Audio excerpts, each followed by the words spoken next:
Hello everyone, welcome to my channel. आज हम इस वीडियो में sp3d हाइब्रिडाइजेशंस के बारे में डिटेल में डिस्कस करेंगे। PCl5 मॉलिक्यूल का फॉर्मेशन sp3d हाइब्रिडाइजेशंस के द्वारा किस प्रकार होता है उसको भी डिटेल में डिस्कस करेंगे। बहुत इंपॉर्टेंट टॉपिक है बीएससी थ्योरी एग्जाम के पर्सपेक्टिव से। उस अकॉर्डिंग आपको ये नोट्स प्रोवाइड करूंगा जो डेफिनेटली आपके एग्जाम प्रिपरेशन के लिए बहुत हेल्पफुल होगा। ये टॉपिक कोवलेंट बॉन्ड यूनिट से रिलेटेड एक इंपॉर्टेंट टॉपिक है। अगर आपको कोवलेंट बॉन्ड यूनिट का रिटन नोट चाहिए तो नीचे आपको डिस्क्रिप्शन बॉक्स में लिंक मिल जाएगा, आप चेक कर सकते हैं। स्टार्ट करते हैं sp3d हाइब्रिडाइजेशंस। हाइब्रिडाइजेशंस क्या होता है, पिछले वीडियोस में हमने डिटेल में समझा है कि हाइब्रिडाइजेशंस प्रोसेस क्या होता है। बेसिकली जब दो या दो से अधिक ऑर्बिटल आपस में कंबाइन होकर नए ऑर्बिटल का फॉर्मेशन करते हैं तो उसको ही हाइब्रिडाइजेशंस कहा जाता है, उस प्रोसेस को। ठीक है, और ये जो नए ऑर्बिटल का फॉर्मेशन होता है इसका एनर्जी पुराने ऑर्बिटल्स जो कंबाइन हो रहे हैं उनके समान ही होता है।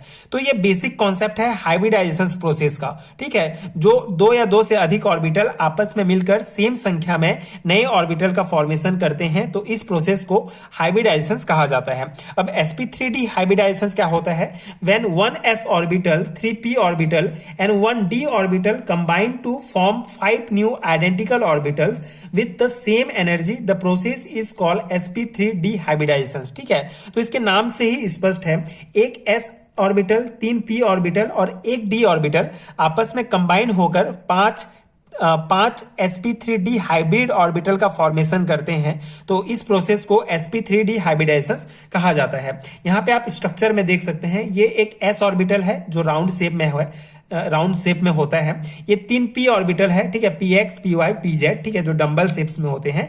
एंड हमने एक d ऑर्बिटल लिया है dz²। ठीक है, तो ये तीनों ऑर्बिटल्स आपस में कंबाइन होंगे, sp3d हाइब्रिडाइजेशंस का प्रोसेस होगा।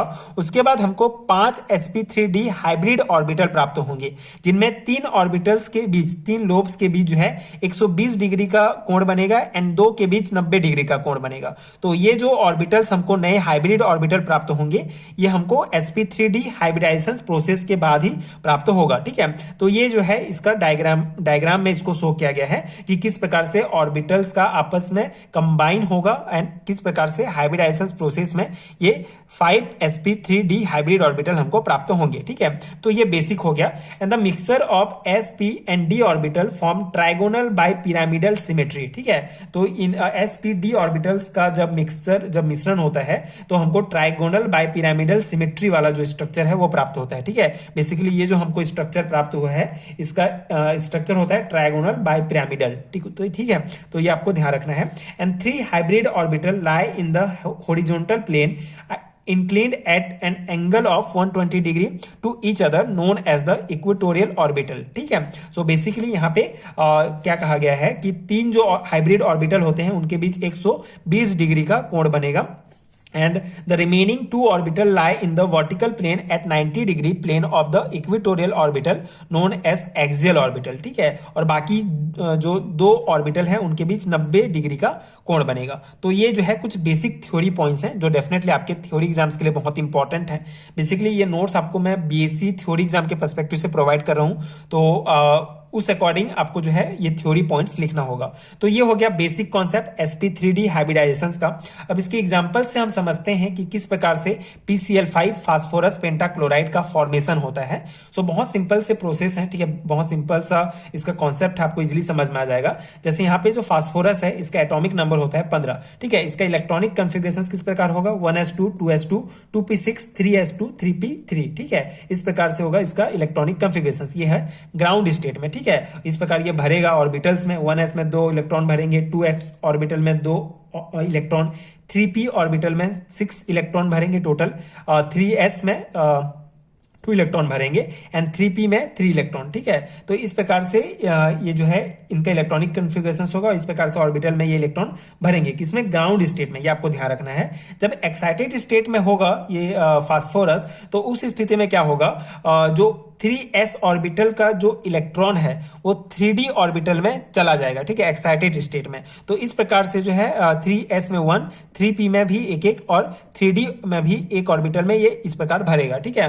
मतलब ये जो लास्ट के जो 5 ऑर्बिटल हैं इसमें सिर्फ एक एक इलेक्ट्रॉन रहेंगे, ये एक्साइटेड स्टेट में है, ठीक है। तो इसी स्टेट में जो है हाइब्रिडाइजेशन वाला प्रोसेस होता है। यहाँ पे देखिए sp3 हाइब्रिडाइजेशन कैसे होगा। बेसिकली हाइब्रिडाइजेशन का प्रोसेस उसी ऑर्बिटल्स में होता है जिसमें एक एक इलेक्ट्रॉन प्रेजेंट होते हैं जिन ऑर्बिटल्स में, ठीक है। बेसिकली किसी ऑर्बिटल में ये जो एक इलेक्ट्रॉन प्रेजेंट है ये दूसरे एटम के साथ कोवलेंट बॉन्ड बना के फॉर्मेशन कर लेगा, ठीक है, बॉन्ड बना लेगा।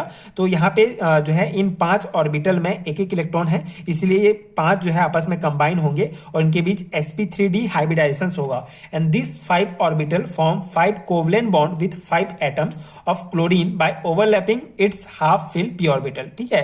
तो बेसिकली हम यहाँ पे PCl5 का एग्जांपल लेके कर रहे हैं। तो फास्फोरस में हमने देखा sp3d हाइब्रिडेशन होगा और इस प्रकार से जो 5 ऑर्बिटल हैं ये इसमें एक एक इलेक्ट्रॉन है। तो ये Cl5, ठीक है, जो क्लोरीन है, अगर हम एक क्लोरीन कंसीडर करते हैं तो इसके जो लास्ट होगा, जैसे p ऑर्बिटल में क्या होगा, ये लास्ट जो p जेड होगा, ठीक है, पी जेड वाला जो ऑर्बिटल होगा उसमें एक इलेक्ट्रॉन प्रेजेंट होगा।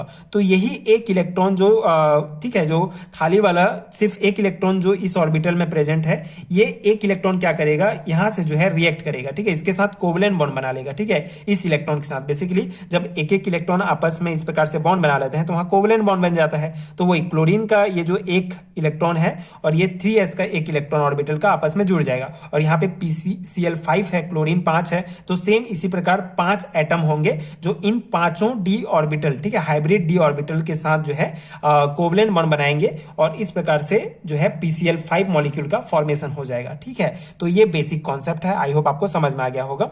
इस प्रकार से sp3d हाइब्रिडाइजेशन के द्वारा जो है PCl5 मॉलिक्यूल का फॉर्मेशन होता है। अब यहाँ पे इसको जो है शो किया गया है, ये जो है रेखा के रूप में बताया गया है कि किस प्रकार से जो है इनके बीच बॉन्ड बनता है। ये देखिए, ये जो है सेंट्रल मेटल एटम है फास्फोरस हमारा और 5 क्लोरीन एटम है, ठीक है। तो ये क्लोरीन जो है इस प्रकार से इस फास्फोरस से, मतलब यहाँ पे sp3d हाइब्रिडाइजेशन में है ये, ठीक है, मतलब 5 sp3d हाइब्रिड ऑर्बिटल इसके पास है। तो ये 5 क्लोरीन जो है इसके साथ आके जुड़ जाएंगे और इस प्रकार से जो 3 जो ऑर्बिटल्स होंगे उनके बीच 120 का कोण होगा और 2 के बीच 90 का कोण होगा, ठीक है। ये इस प्रकार से रेखा के रूप में बताया गया है। एक और स्ट्रक्चर आप बना सकते हैं, ठीक है, यहाँ पे पूरा शो किया गया है, इसमें आपको और डिटेल में समझ में आएगा। बेसिकली हमको sp3d हाइब्रिडाइजेशन के बाद ये स्ट्रक्चर प्राप्त हुआ था, ठीक है, मतलब 5 sp3d हाइब्रिड ऑर्बिटल प्राप्त हुआ था। तो ये जो है यहाँ पे रहेगा।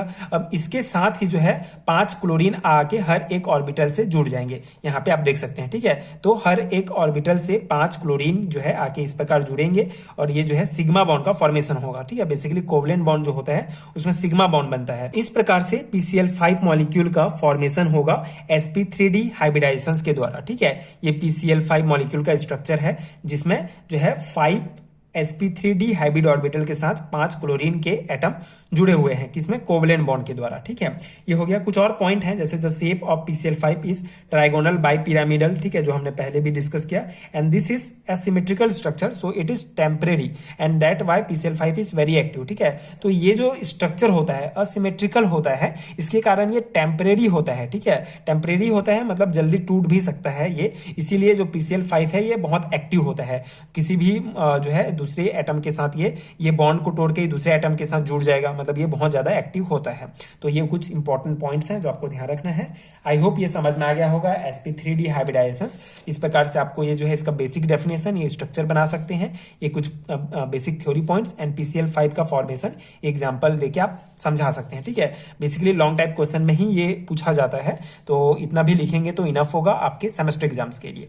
तो ये था कंप्लीट नोट्स sp3d हाइब्रिडाइजेशन का, जो कोवलेंट बॉन्ड यूनिट से रिलेटेड एक इंपॉर्टेंट टॉपिक है। सो अगर आपको कोवलेंट बॉन्ड यूनिट का कंप्लीट हैंडरिटन नोट चाहिए तो जिस PDF में आपको ये सभी टॉपिक्स डिटेल में मिलेंगे, टोटल 40 पेजेस से ज्यादा के नोट्स हैं जो डेफिनेटली आपके एग्जाम प्रिपरेशंस के लिए बहुत हेल्पफुल होगा। इस नोट्स को लेने के बाद आपको इस यूनिट के प्रिपरेशंस के लिए किसी दूसरे सोर्स की आवश्यकता नहीं होगी।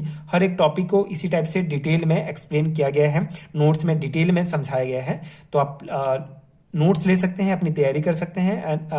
नीचे आपको प्लेलिस्ट का लिंक भी मिल जाएगा, आप सभी वीडियोस भी देख सकते हैं। एंड अगर वीडियो हेल्पफुल है तो आगे की वीडियोस देखने के लिए प्लीज चैनल के साथ जुड़े रहिए। प्लीज सपोर्ट कीजिए, like and subscribe to my channel and thank you so much for watching.